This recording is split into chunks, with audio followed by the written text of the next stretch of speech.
Algebra 2, Lesson 2.1, Transformation of Quadratics. Alright, so before we get into the notes and everything, let's talk about the idea and the concepts we're trying to learn in this lesson. Okay, so what's this lesson about and what we're trying to understand? So if you have a quadratic, y equals x squared, okay, if you graph this, it looks like a U-shaped figure, right, with the vertex, this is the vertex right here, at the coordinates 0, 0, okay? So y equals x squared, we call this the parent graph for a quadratic. This is like the basic equation if there are like no other numbers being added or subtracted, right, to the equation. So what happens if we have a quadratic like this, y equals 3 times x minus 2, right, to the second power plus 4, okay? So basically what's going on is if we start multiplying or adding or subtracting numbers to x squared, how does it affect the graph? Obviously, the graph of this U-shaped figure is going to move around, right? So that's what we're going to learn in this lesson. We're going to find out, okay, if we start adding, subtracting, and multiplying numbers into x squared, how does it affect and move the graph, okay? And we'll talk about the effects of these variables, right? And the variables, we're going to call them a, h, and k. Right, so the goal of this lesson is to understand how does a, h, and k affect the graph of a quadratic. All right, so here's the graph of y equals x squared. This red graph right here, all right, this U-shaped figure, this parabola. All right, this is the graph of y equals x squared. Right. Now we're gonna find out the effects of a, h, and k. Right. Now you don't really need to write anything down right now. I'll summarize notes for A, H, and K in a moment. Right now, just kind of look and observe and see what happens as I move this slider around, right? So as the value, I'll start with K. So as the values for K changes, right? So as K changes, how does it affect the graph?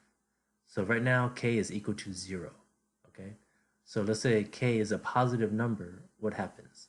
Let's say, for example, K is positive 3. What happens? It moves the graph up 3 times, right? So if K is positive, it moves the graph up 3. That's what I'm observing. What if K is negative? So if I start, if K is negative 2, what does it do to the graph? It looks like when K is negative, it moves the graph down however many times the number is. So it moves the graph down 2 times. Okay, so that's how the value of K affects a quadratic. It moves the graph up and down. Now let's take a look at h, right? So how does the value for h affect a quadratic? All right, if we make h positive, right? So if I make h positive 4, how did it affect the graph? All right, so this blue graph here, right? This is the transformation when h is equal to 4. So when h is positive 4, it looks like it moves the graph to the right. All right, moves the graph to the right. When h is negative, right, I'll make it negative 4. When h is negative 4, it moved the graph to the left. Okay, so the h value, right, the h value, if it's positive, it moves the graph to the right. If it's negative, it moves the graph to the left. Okay. Then now let's take a look at the a value. Right, the a value. So the a value, so right now a is equal to 1, right? That's kind of like the standard, right? So typically a is equal to 1, right? So when we have y equals x squared, there's an imaginary 1 in front of there, right? So a is 1. Well, what if a is bigger than 1? If we make a bigger than 1 and we start making a bigger than 1, it looks like what's happening to the graph, right? So right now, like if a is 4, what happened to the graph? It looks like the graph got skinnier, okay? So when the graph gets skinnier, right, we call that a vertical stretch, okay? So when a is bigger than 1, the graph gets skinnier. We call that a vertical stretch. All right, let me reset the graph. Now what about if a is less than 1, okay? If a is less than 1, it looks like it starts making the graph wider. So when a is less than 1, right, when a is less than 1, it makes the graph wider. Okay. Now, when I say less than 1, we're ignoring like positive and negative, right? We're just talking about like the actual value, right? So we're talking about kind of like the absolute value of a, right? So when a is a fraction, right, if something's less than 1, so it has to be bigger than 0 but less than 1, right? So think of it this way: if a is a fraction less than 1, if a is a fraction less than 1, the graph gets wider, and we call that a vertical shrink. Okay. Now, what if a is negative? You notice now, if a is negative, I'll make a negative 1. If a is negative 1, the graph flips. All right. So when the graph flips, because a is negative now, we call that a reflection in the x-axis. All right. We call that a reflection in the x-axis. Okay. So let's summarize everything. All right. So let's summarize the effects of a. Okay. So now, if a is a positive value, we know that the graph will look like a U-shaped figure, right? And when it opens like this, we say that it's opening up, right? So this opens up. When a is negative, the graph flips. That means there is a reflection in the x-axis. So that means that the graph is opening down. So this is open down. If the absolute value of a, right? So that means we're ignoring, positives and negatives, right? If the absolute value of a, if we're just looking at the number, if it's greater than 1, that means that the graph will get more narrow, and we call that a vertical stretch. If the absolute value of a is between 0 and 1, so that means it's a fraction less than 1, that means that the graph will get wider, and we call that a vertical shrink. Okay, so those are the effects, all right, those are the effects that a has on a quadratic. All right, so now let's talk about the effects of h. Let's summarize that. So h right here, this would be h right here, this value right here. So in this case, now you notice in the equation, it's already x minus, right? So right here we have x minus, so that means h is 4. So h is positive 4. So remember looking when we were doing the graph movements, when h is positive, the graph moves to the right. So in this case, this example here, right, the graph would move to the move 4 to the right. Right, so 4 to the right. All right, so we call this a translation. Okay, so whenever the graph moves to the right or left, right, or up or down, we call it a translation. So 4 units to the right, right, or just no 4 to the right. Okay. Now over here, if you have x plus 4, right, well, you have to think of it this way. This is really like x minus, because in the equation it's x minus. So x minus, and then h is actually negative 4. Okay, h is actually negative 4. So if h is negative, remember that moves the graph to the left. So in this case, this example, the graph would move 4, right, to the left. So it would translate 4 units to the left. Right. So here's something really important that you need to notice about the h value. You notice over here in this equation, right, in this equation right here, it's x minus 4, but h is positive 4, so it's opposite. All right, so you have to remember that the h value, right, is opposite of what's inside the parentheses. The same thing here, we have x plus 4, right, so it's x plus 4, but h was negative, right? So here's something really important you need to remember for the h value, right? H is opposite of what's inside the parentheses, right? So if it's a x minus 4, that means h is positive 4. If it's an x plus 4, that means h is negative 4. Okay, so just remember the h value, you have to do opposite of what's inside the parentheses when you're finding the h. All right, so now let's talk about the effects of k on the graph, right? And I think this one's the easiest one. So the k value, right? This would be the k value right here. So when k is positive, the graph is translated up, right? Whatever units. So this would, in this case, would be up 5 units. All right, this example over here, we know k is negative 5, so the graph is going to be translated down 5 units. Okay, so the k value is pretty easy to recognize. That one's not too difficult. Okay.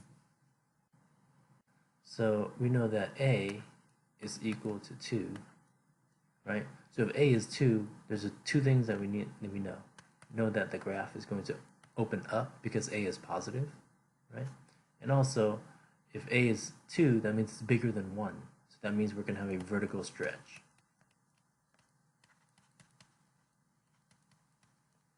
So the graph is going to get more narrow. The H value, remember we have to do the opposite of whatever's inside the parentheses. So H is going to be -4. So that means the graph will be translated, all right, 4 to the left. And then the K value, K is equal to +7.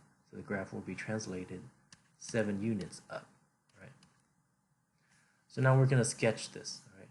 Now, first of all, if you remember, y equals x squared is just kind of like a parabola.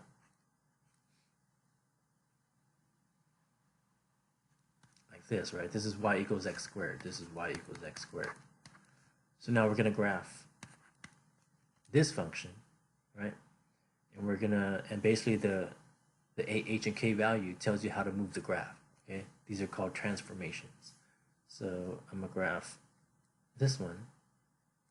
So we know that the graph is going to move 4 to the left and 7 up. So 4 to the left and 7 up. So I'm going to take the vertex here, which is at 0, 0. I'm moving it 4 to the left and 7 up. So it's going to be right here. So here's the vertex. So it moves now 4 to the left, 7 up. I know the parabola is still going to open up, right? The parabola is going to open up, and that it's supposed to get skinnier because there's a vertical stretch. So if it gets skinnier because there's a vertical stretch, I'll just kind of exaggerate a little bit. It'll look something like that. Okay, so you can just make a sketch that kind of describes what it should look like based on your A, H, and K values. All right, so let's take a look at this example here.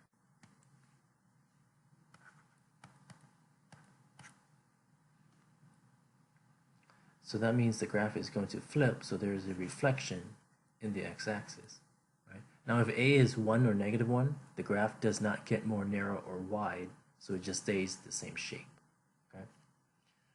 Now you have to be careful here. This -4 is not inside the parentheses with x, so this is actually your k value, right? So k is -4, right? Now since there's nothing being added or subtracted inside the parentheses with x, right, that means that your h value is 0. Okay, you can think of this equation as, we can rewrite this as x minus 0 squared minus 4. It would mean the same thing, right? So h would be 0. Okay, so now I'm gonna graph this equation right here. So if k is -4, that means the graph is gonna move 4 units down. Right, it'll be translated 4 units down. So that's basically all we're doing. So the vertex is usually at 0, 0, right? It's gonna move 4 spots down. Then the graph is gonna flip, and then it's gonna stay its normal shape. Okay. So now let's take a look at this last equation here. So in this case, we know A is -1/3. So if it's negative, once again, we know the graph is going to reflect in the x-axis.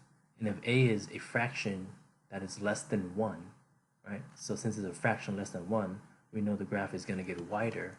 So that means there's going to be a vertical shrink. Okay, that means the graph gets wider. Our h value, remember we need to do the opposite of what's inside the parentheses. So h is -2, so the graph is moving 2 to the left, right?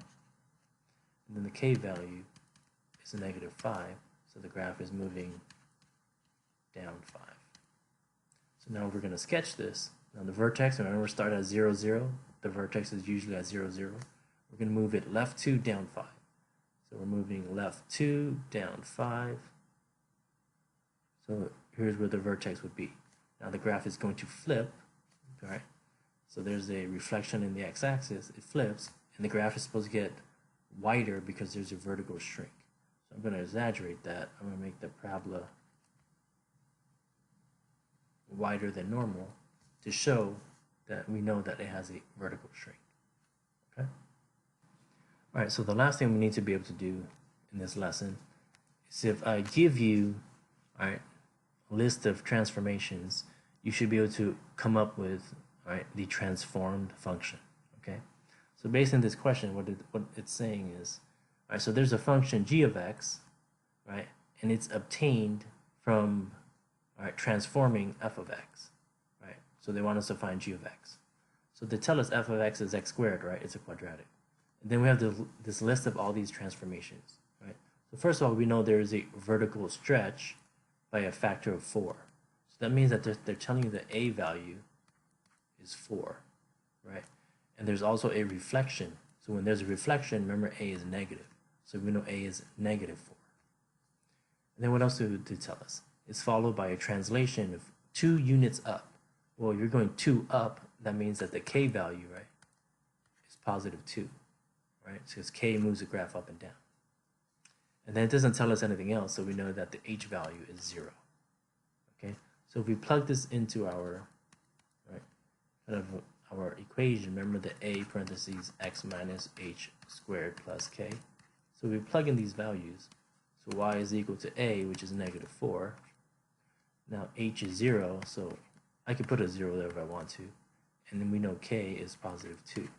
Now x minus 0 is just x, so usually they would write the equation like this. Okay. All right, so let's take a look at this next example. So we're going to do the same thing. So we know that our f of x is x squared. And then there's a vertical shrink. So there's a vertical shrink, right? So that tells us our a value by a factor of 1/3. So our a is 1/3. Now it doesn't tell us there's any sort of reflection in the x-axis. So we know a is positive. And then we know that there's a translation 3 units to the right. Well, if it's moving 3 to the right, that means h is going to be positive 3, right? Because if you move to the right, it's positive. All right, so, and then we know k here is going to be 0 because they don't mention anything about moving the graph up and down. So our equation, we plug everything in, we're just going to have 1/3 parentheses x. Now remember the h value, we always put in the opposite. So if h is 3, we have to put in x minus 3. And the k is 0, so you don't need to put anything out here. You don't need to have the plus 0. Okay? All right, so let's take a look at this last example here. So same thing, we're trying to find g of x, right? And then our f of x here is x squared. So we have a vertical stretch by a factor of 2. So that tells us that a is going to be 2, and there's also a reflection. So that means a has to be negative. And we know that there's a translation 1 unit to the left. So that means that h is going to be negative 1 because we're moving to the left, and down 5 units. So that means k is going to be negative 5 because we're moving down. All right. So remember we're finding g of x, right? I'll actually use the g of x notation. Right? I've been using y equals, but you could have g of x. It's the same thing. So we would have negative 2 parentheses x, and then since h is negative 1, we need to have a plus 1 squared, then minus 5. So this would be g of x, right? So g of x or y, they typically mean the same thing. Right? Both of these equations here mean the exact same thing. Okay,